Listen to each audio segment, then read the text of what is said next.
Saudara-saudari yang terkasih dalam Kristus, hari ini tanggal 8 September, gereja merayakan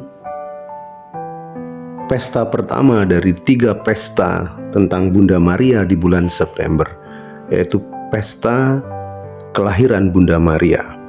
Di tanggal 12 September itu dirayakan gereja sebagai pesta nama tersuci Bunda Maria.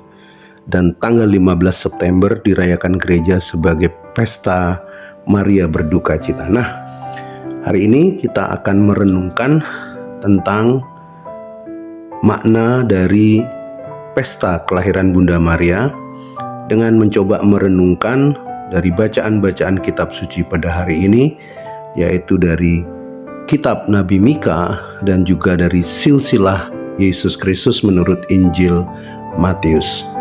Saudara-saudari, pernahkah kita merasa hidup kita ini kecil, tidak berarti, atau tidak dianggap? Seperti seorang anak di kelas yang selalu duduk di bangku belakang dan tidak pernah dipanggil guru, atau seorang pegawai biasa yang kerjanya hanya mengurus detail kecil yang jarang dilihat oleh atasannya, atau seorang ibu rumah tangga yang setiap hari hanya memasak, mencuci, mengurus anak tanpa ada yang mengucapkan terima kasih.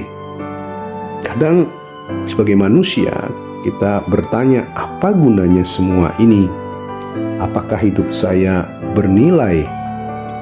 Nah, saudara-saudari, kitab Nabi Mika hari ini memberi jawaban yang mengejutkan. Justru dari Bethlehem yang kecil, kota yang tidak pernah diperhitungkan, Allah memilih untuk melahirkan Raja Mesias. Allah memang punya cara lain. Daud yang bungsu yang hanya menggembalakan domba, dipilihnya menjadi raja. Maria, gadis kecil nan sederhana dari Nazaret, dipilihnya menjadi bunda sang penyelamat. Dan Yesus lahir bukan di istana, melainkan di palungan. Artinya apa? Allah tidak mencari yang besar, melainkan yang mau terbuka. Injil Matius melanjutkan kisah ini dengan cara yang sangat menarik. Ia membukanya dengan silsilah panjang tentang Yusuf, keturunan Daud. Tapi apa yang aneh, saudara-saudara? Yesus justru bukan anak biologis dari Yusuf. Maria mengandung dari Roh Kudus. Yusuf sempat bingung, merasa kecil, merasa tidak pantas. Ia bahkan mau mundur, menceraikan Maria dengan diam-diam. Tapi malaikat Tuhan meneguhkannya, "Jangan takut, hai Yusuf, anak Daud." Hanya Yusuf yang bisa memberi Yesus tempat dalam garis keturunan Daud lewat satu tindakan sederhana, yakni memberi nama Yesus. Dengan memberi nama, saudara-saudari, Yusuf mengakui Yesus sebagai anaknya dan sekaligus meneguhkan janji Allah. Nah, saudara-saudari, dari kisah Mika dan Matius, kita belajar satu hal penting. Allah bekerja lewat yang kecil dan sederhana.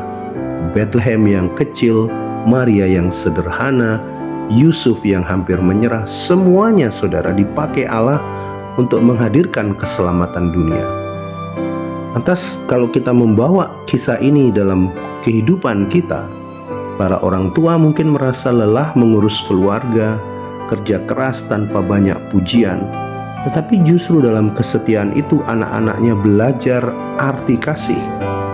Para pelajar atau mahasiswa mungkin merasa tidak terkenal atau tidak sepintar teman-teman yang lain. Namun dari sikap jujur dan tekun, Allah bisa menumbuhkan masa depan yang penuh berkat.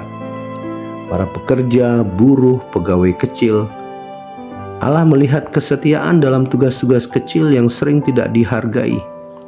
Bahkan kita yang merasa penuh kelemahan dan dosa pun tidak dikecualikannya. Nah, saudara-saudara, hari ini gereja merayakan kelahiran Santa Perawan Maria. Dihitung mundur 9 bulan sebelum hari raya Maria dikandung tanpa noda, 8 Desember. So, Maria lahir bukan untuk dirinya sendiri, melainkan untuk menyiapkan jalan bagi Yesus Kita pun lahir dan dipanggil bukan hanya untuk diri sendiri, tetapi agar hidup kita, saudara-saudara, menjadi jalan di mana Kristus hadir bagi sesama, di rumah, di tempat kerja, di sekolah maupun di komunitas. Maka jangan pernah meremehkan diri sendiri atau orang lain. Yang kecil dalam pandangan dunia seringkali besar dalam rencana Allah. Yang penting bukan seberapa besar kita di mata orang, melainkan seberapa rela hati kita dipakai oleh Allah. Saudara-saudari, mari kita merayakan kelahiran Bunda Maria dengan satu tekad sederhana. Biarlah hidup saya sekecil apapun menjadi Bethlehem, tempat Kristus hadir. Saudara-saudari, semoga Tuhan memberkati hidup kita hari ini, dan mohon doa untuk kami semua. Ada 77 orang akan mengadakan perjalanan ziarah ke Roma pada hari ini, agar perjalanan kami bisa berjalan lancar, kami bisa tiba dengan selamat lewat Istanbul, Roma, Prancis, Spanyol dan Portugal, dan kembali lagi ke tanah air. Tuhan memberkati kita semua.